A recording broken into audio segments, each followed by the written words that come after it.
ಬೀದರ್ ಜಿಲ್ಲೆ ಔರಾ ತಾಲೂಕಿನ ಕರಂಜಿಕೆ, ರಾಯಪಳ್ಳಿ, ಕರಂಜಿ ಗ್ರಾಮಗಳಿಗೆ ಸಂಪರ್ಕ ಕಲ್ಪಿಸುವ ರಸ್ತೆ ಹಲವು ವರ್ಷಗಳಿಂದ ಹಾಳಾಗಿದ್ದರೂ ರಸ್ತೆಯನ್ನು ದುರಸ್ತಿಗೊಳಿಸುವಲ್ಲಿ ಅಧಿಕಾರಿಗಳು ಹಾಗೂ ಶಾಸಕರು ಹಿಂದೇಟು ಹಾಕ್ತಿದ್ದಾರೆ ಎಂದು ಗ್ರಾಮಸ್ಥರು ಆಕ್ರೋಶ ಹೊರಹಾಕಿದರು. ಗಡಿಭಾಗದ ಔರಾ ತಾಲೂಕಿನಿಂದ ತೆಲಂಗಾಣ ರಾಜ್ಯಕ್ಕೆ ಸಂಪರ್ಕಿಸುವ ಮುಖ್ಯ ರಸ್ತೆ ಇದಾಗಿದ್ರೂ ಕೂಡ ಈ ರಸ್ತೆಯನ್ನು ದುರಸ್ತಿಗೊಳಿಸುವ ಕೆಲಸಕ್ಕೆ ಯಾರು ಮುಂದಾಗ್ತಿಲ್ಲ ಎಂದು ಅಸಮಾಧಾನ ಹೊರಹಾಕಿದರು. ಇದೇ ರಸ್ತೆಯಲ್ಲಿ ನಿರಂತರವಾಗಿ ಮರಳು ತುಂಬಿದ ಲಾರಿಗಳು ಸಂಚರಿಸುತ್ತಿವೆ. ಹೀಗಾಗಿ ಡಾಂಬರ್ ಸಂಪೂರ್ಣ ಕಿತ್ತುಕೊಂಡು ಹೋಗಿದೆ. ರಸ್ತೆಯಲ್ಲಿ ಸಂಚರಿಸಬೇಕಾದ್ರೆ ಜೀವ ಭಯದಲ್ಲಿ ಇಟ್ಟುಕೊಂಡೇ ಸಂಚರಿಸಬೇಕಾಗಿದೆ. ಇನ್ನು ಗರ್ಭಿಣಿ ಮಹಿಳೆಯರು, ರೋಗಿಗಳನ್ನು ಆಸ್ಪತ್ರೆಗೆ ಕರೆದೊಯ್ಯಲು ಸಾಕಷ್ಟು ಸಮಸ್ಯೆ ಆಗ್ತಿದೆ.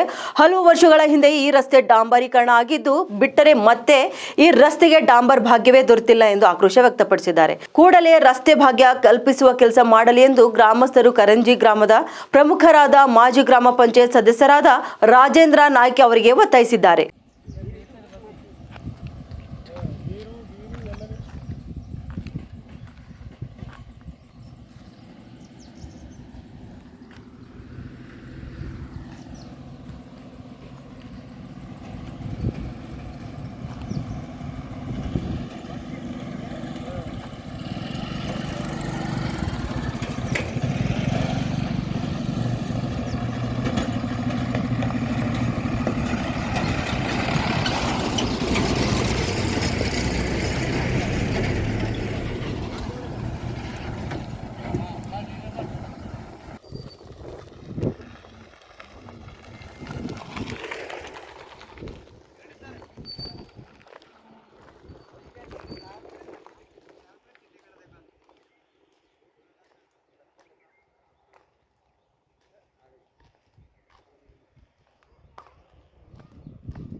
ನೋಡ್ರಿ, ಬೀದರ್ ಜಿಲ್ಲೆ ಔರಾ ತಾಲೂಕಿನ ಕರಂಜಿಕಿ ಗ್ರಾಮದಲ್ಲಿ ಇವತ್ತು ಸುಮಾರು 30 ವರ್ಷ ಆಯಿತು ರೋಡ್ ಇಷ್ಟು ಹದಗೆಟ್ಟಿದೆ.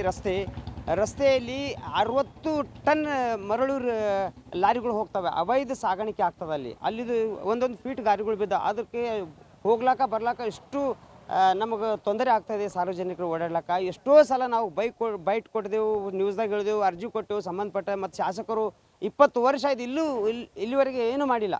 ಕೇವಲ ತೂಕ ಪಾಲಿಸ್ ಮಾಡಿದ್ದಾರೆ. ಒಂದು 2-3-5 ವರ್ಷದ ಕೆಳಗಡೆ ಏನಂತಾರೆ ಶಾಸಕರು ಎಷ್ಟೋ ಸಲ ಮನವಿ ಮಾಡಿದರು. ಏನ್ರಿ ಅವ್ರು ಮಾಡೇವಲ್ಲ, ಎಲ್ಲ ಅವರು ಬೇರೆ ಬೇರೆ ಅವ್ರ ತಂಡದ ರೋಡ್ಗಳು ಆಗ್ಯಾವಾಗಾದ್ರೆ ನೋಡ್ರಿ, ನಮ್ಮಲ್ಲಿ ಬಂದು ತೆಲಂಗಾಣ ಮುಖ್ಯ ಜೋಡಿಸುವ ರಸ್ತೆ ಗಡಿಭಾಗ ಇದೆ, ಅಲ್ಲಿ ಏನ್ರಿ ನಿರ್ಲಕ್ಷ್ಯ ಮಾಡ್ತಿದ್ದಾರೆ. ಸಂಬಂಧಪಟ್ಟ ಅಧಿಕಾರಿಗಳಿಗೂ ನಿರ್ಲಕ್ಷ್ಯ ಮಾಡ್ತಾ ಇದ್ದಾರೆ. ಅಲ್ಲಿಂದ ಮರಳನ್ನು ಅವೈಧ ಸಾಗ್ತಾ ಇದೆ. ಅದ್ರ ಕೆಪಾಸಿಟಿ ರೋಡಿಂದ, ಗ್ರಾಮೀಣ ರೋಡಿಂದ ಕೆಪಾಸಿಟಿ ಕಡಿಮೆ ಇದೆ. 60 ಟನ್ ಮರಳು ಅವೈಧ ಹೋಗ್ತಾವೆ ಅಲ್ಲಿಂದ. ಯಾರು ಎಲ್ಲ ಸಂಬಂಧಪಟ್ಟ ಅಧಿಕಾರಿಗಳು ಇದಕ್ಕೆ ನಿರ್ಲಕ್ಷ್ಯ ಮಾಡ್ತಾರೆ. ನಮಗೆ ರೋಡ್ ಬೇಕು, ಸಾರ್ವಜನಿಕರಿಗೆ ಸ್ವಾತಂತ್ರ್ಯ ಇಲ್ಲದಂಗೆ ಆಗ್ಯದ, ನಮ್ಮ ಊರು ಇಲ್ಲದಂಗೆ ಆಗ್ಯದ. ಅಷ್ಟು ಆ ರೋಡ್ ಹದಗೆಟ್ಟಿದೆ. ಹೋಗ್ಲಾಕ ಬರ್ಲಾಕ ಎಷ್ಟು ತೊಂದರೆ ಆಗ್ತಾಯಿದೆ. ಬಂದು ಅಧಿಕಾರಿಗಳು ಬಂದು ನೋಡ್ಬೇಕಾದ್ರೆ ನಾಚಿಕೆ ಬರಬೇಕೆಲ್ಲ ಸಂಬಂಧಪಟ್ಟ ಅಧಿಕಾರಿಗಳಿಗೆ, ಮತ್ತು ಶಾಸಕರಿಗೂ ನಾಚಿಕೆ ಬರಬೇಕು. ಎಲ್ಲ ಅವೈಧ ಮರಳು ಸಾಗಾಣಿಕೆಗೂ ಎಲ್ಲ ಸಂಬಂಧಪಟ್ಟ ಅದಕ್ಕೆ ಎಲ್ಲ ಅವ್ರದ್ದು ಏನದ ಅಡ್ಜಸ್ಟ್ಮೆಂಟ್ ಅದ ಅವ್ರು ಇದೆಲ್ಲ ನಾಚಿಕೆ ಬರೋ. ನಮಗೆ ರೋಡ್ ಬೇಕು, ನಮಗೆ ಯಾವುದೇ ಇಲ್ಲ, ನಮಗೆ ರಸ್ತೆ ಬೇಕು, ಒಳ್ಳೆ ರಸ್ತೆ ನಿರ್ಮಾಣ ಅಂತ ನಾವು ಪದೇ ಕೇಳ್ಕೊತಾ ಇದ್ದೇವೆ ಗ್ರಾಮಸ್ಥರು. ಅದ್ರ ಬಗ್ಗೆ ಹೆಚ್ಚಿಗೆ ಕಾಳಜಿ ವಹಿಸ್ಬೇಕು. ಕಾಳಜಿ ವಹಿಸ್ಬೇಕ್ರಿ. ನಿಜಾಮಾಬಾದ್ ಜಿಲ್ಲೆ ಮುಖ್ಯ ರಸ್ತೆ ತೆಲಂಗಾಣ ಜೋಡಿಸೋದ ಕರ್ನಾಟಕ ಔರಾದ್ಲಿಂದ ಡೈರೆಕ್ಟ್ ರೋಡ್ ಜೋಡಿಸಿದೆ. ಆಗ ತಿರುಗಿ ಹೋಗ್ಲಿಕ್ಕೆ ಅದು ಭಾಳ ದೂರ ಆಗ್ತದೆ, ಇಲ್ಲಿಂದ ಭಾಳ ಸಮೀಪ ಆಗ್ತದೆ. ಅದಕ್ಕೆ ಇಲ್ಲಿಂದೇ ಮರಳು ಸಾಗಣೆ ಮಾಡ್ತಾರೆ. ಆದ್ರೆ ನಮ್ಮ ರಸ್ತೆ ಇಷ್ಟು ಹದಗೆಟ್ಟಿದೆ. ಪ್ರತಿ ವರ್ಷ ಹೋಗ್ತಾವೆ ನೂರಾರು ಸಾವಿರಾರು ಗಾಡಿಗಳು ಹೋಗ್ತಾವೆ, ಲಾರಿಗಳು ಅವೈಧ ಮರಳಿಗೆ ಸಾಕ್ತಾವೆ. ಅದಕ್ಕೆ ನಮಗೆ ರಸ್ತೆ ನಿರ್ಮಾಣ ಮಾಡ್ಲಿಕ್ಕೆ ಕೊಡೋಂಗಿಲ್ಲ. ಅವ್ರು ಏನಕ್ಕೆ ಮಾಡಲ್ರಿ, ನಮಗೆ ಗ್ರಾಮೀಣದವ್ರಿಗೆ, ನಮಗೆ ಹಳ್ಳಿ ಊರದ ಜನರಿಗೆ ಓಡಾಡ್ಲಿಕ್ಕೆ, ರೈತರಿಗೆ ಹೋಗ್ಲಿಕ್ಕೆ, ಯಾವ್ದಾರು ಆಂಬುಲೆನ್ಸ್ ಹೋಗ್ಬೇಕಾದ್ರೆ ಎಷ್ಟು ತೊಂದರೆ ಆಗ್ತದೆ ಆಂಬುಲೆನ್ಸ್ ಹೋಗ್ಲಿಕ್ಕೆ.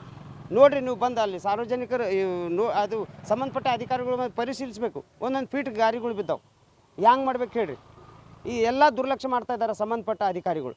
ನಾಚಿಕೆ ಬರಬೇಕೆಲ್ಲ ಸಂಬಂಧಪಟ್ಟ ಅಧಿಕಾರಿಗಳು. ಎಷ್ಟು ಪದೇ 1 ವರ್ಷದಿಂದ ನಾವು ಪದೇ ಅರ್ಜಿ ಕೊಡ್ತಾ ಇದ್ದೇವೆ ಸಂಬಂಧಪಟ್ಟ ಇಲಾಖೆಗಳಿಗೆ. ಅದಕ್ಕೂ ನಿರ್ಲಕ್ಷ್ಯ ಮಾಡ್ತೇವೆ. ಶಾಸಕರನ್ನು ಎಲ್ಲರೂ ನಿರ್ಲಕ್ಷ್ಯ ಮಾಡ್ತಿದ್ದಾರೆ.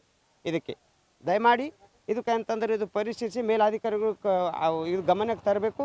ಮತ್ತು ಅದು ರಸ್ತೆ ನಿರ್ಮಾಣ ಆಗಬೇಕಂತ ನಮ್ಮ ಗ್ರಾಮೀಣ ಜನರ ಬೇಡಿಕೆ ಇದೆ. ನಾನು ರಾಜ್ಕುಮಾರ್ ನಾಯ್ಕ, ಗ್ರಾಮ ಪಂಚಾಯತ್ ಸದಸ್ಯ, ಕರಂಜಿಕೆ.